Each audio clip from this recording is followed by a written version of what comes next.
riot gear, has a club and so forth, has, of course, bulletproof vest.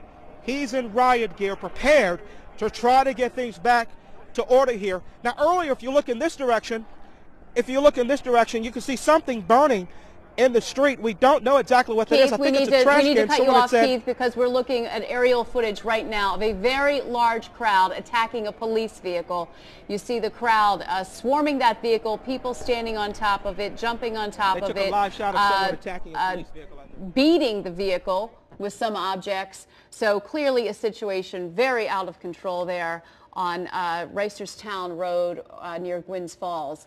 And you can see heavily damaged now being sustained by that police vehicle and the crowd swarming it. We saw that over the weekend. The vehicle becomes a symbol of frustration at that given moment, and so it becomes damaged. But again, this is this crowd doing this, not having the kind of results and impact I think that people would want to have long term. It's an act of violence, but it's not going to resolve the greater issues and problems that exist that people would like to have addressed. But this crowd has swarmed on this police car, and police at this moment seem more concerned with general public safety than obviously one patrol car.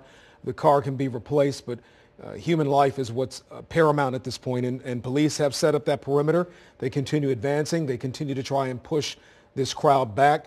But Rob Weinhold was talking. We imagine we're going to see a police presence in this area for a long time from this point, because we're not sure whether or not this crowd could reassemble later. Well, and it becomes a numbers game too. And Saturday night, when police ultimately made the decision to go after those people that were causing the trouble, police clearly had the upper hand at that point and were greatly outnumbering the few troublemakers that were out there.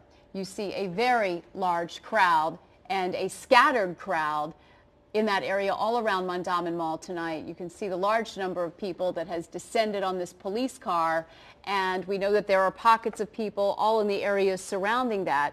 And while a very large police presence is out there and they're bringing in reinforcements, it does become a numbers game of whether they can move in and gain the upper hand. Yeah, and for the crowd, this, in their minds, knowing this kind of mentality that rushes to something like this is a victory, but this is no victory in the larger sense of destruction of property and the image and message that's being sent out here on the day Freddie Gray was funeralized and buried. This is not what the Gray family wanted to see, and those committing acts like this can't purport to be doing this in his name, because his family clearly said this is not what he would have wanted. Well, and the message certainly gets lost, because